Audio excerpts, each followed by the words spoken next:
I have never believed in ghosts. All the stories told on rainy nights, the rumors in the small neighborhood, or the yellowed diary entries found in old drawers, to me, were just ghost stories made up to scare children. But that night, when the clock on the table struck midnight, my worldview collapsed in an instant. Asterisk, the pain from the handprint on my shoulder spread down to my chest, cold as ice. I collapsed to the floor, breathing heavily, my mind spinning. Michael's voice no longer echoed outside, but now merged into my blood and flesh. Brother, stop resisting. You know I am a part of you. Let me live again. I trembled and clenched my pocket watch. The cold metal shined through my hand, like a thin thread connecting me to reality. I looked around the house. Darkness covered everything. Broken pieces of mirror reflected countless faces like mine, all smiling sinisterly. Letters flew around in the air, each line glowing faintly. You will belong to me, I shouted. If you are really Michael, tell me why you are being held. Immediately, my mind was filled with images. I saw Michael that night, sitting in the car in the pouring rain. But it was not an accident. The shadows covered the car, clinging to the body, pulling him down into the abyss. Michael struggled, screaming my name, but no one heard. I shuddered, understanding. The accident was just an excuse.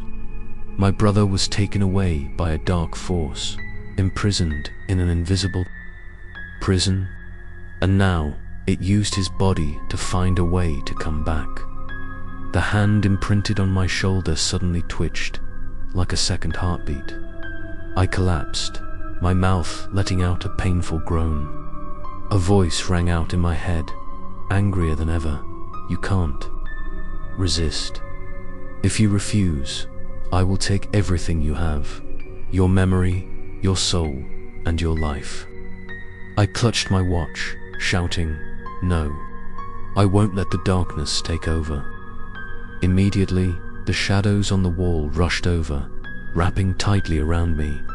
I was lifted off the ground, my whole body convulsing. In that moment, I saw two paths before me. Let Michael possess me, or fight to the end and possibly disappear. Forever, I closed my eyes, focusing on my memories. I remembered the days when Michael and I were kids, running around the fields, our laughter ringing. I remembered the last hug she gave me before she left the house that fateful day. That was the real Michael, not the shadows screaming in my head. Tears rolled down my cheeks. I whispered, I'm sorry, Michael, but I won't let this thing take your form. I grabbed my pocket watch and with all my strength slammed it down on the handprint on my shoulder. A deafening explosion rang.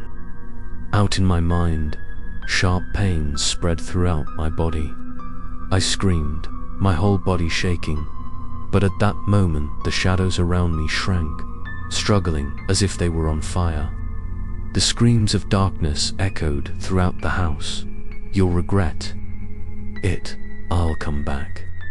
The lights suddenly flashed, illuminating the room. When I opened my eyes, the house was quiet again. The letters disappeared, the mirror shattered into dust, and the purple-black handprint on my shoulder faded. I collapsed to the floor, panting, sweating profusely. The pocket watch fell to the ground, cracking a thin line on the glass. I sat up, my eyes looking around the empty room. It all seemed to be over, but deep down, I knew it was only temporary. The last voice still echoed in my head. I will come back. I struggled to stand up, looking out the window. Dawn was beginning to break, dim light shining in. But instead of a sense of security, I only felt a heavy premonition. Because if those letters had existed, they might appear again. And when that happened, I wouldn't know if I had the strength to resist a second time. End of episode 11. Watch the next episode to see if David can escape the clutches of darkness, or will he be completely consumed?